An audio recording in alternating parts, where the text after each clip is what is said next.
পরিমাণে বৃষ্টি পড়ছে কি আর বলবো, পুরো গলিটার মধ্যে জল। তাই ভাবলাম যে আজকে পকোড়ি বানাবো। পেঁয়াজ কুচি, লঙ্কা কুচি, বেসন সমস্ত কিছু রেডি করলাম। তারপরে নুন, হলুদ, জিরা গুঁড়া, চাট মশলা, পেঁয়াজ কুচি সমস্ত দিয়ে ভালো করে মেখে নিতে হবে। তোমরা জলটা কিন্তু ধীরে ধীরে নিলে, আমি একটু বেশি নিয়ে ফেলেছিলাম, তার জন্য প্রবলেম হয়েছে আমার। তার জন্য বারবার করে বেসন দিয়ে দিয়ে মাখতে হবে।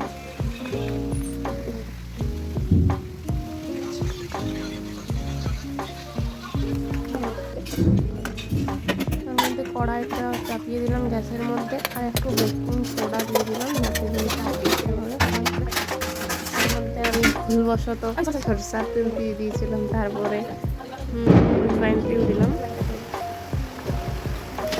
একটু করে চামচে করে দিয়ে নিলাম, নাহলে গরম হয়ে যাবে এই কিছু করলে।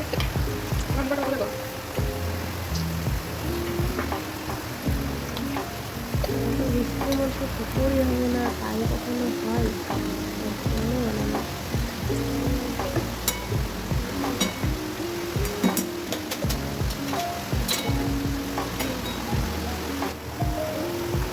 নেড়ে চেড়ে পকোড়িগুলো দিয়ে দিলাম।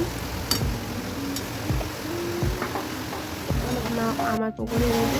Thanks for watching.